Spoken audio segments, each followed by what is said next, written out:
Senati italian sapo miratoi me të gjitha votat pro të antarëve të dhomës së Senatit marrëveshjen për njohjen reciproke të pensioneve mes Republikës Shqipërisë dhe Republikës Italiane.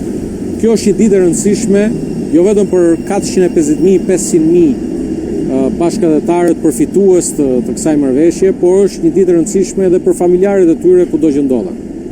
Prej këtij momenti, pas firmosjes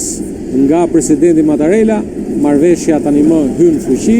dhe do të fillojë me njëherë zbatimi i saj nga të dyja qeveritë, qeveria e Republikës Italisë dhe qeveria e Republikës Shqipërisë. Kjo është një ditë e rëndësishme e finalizimit të një pune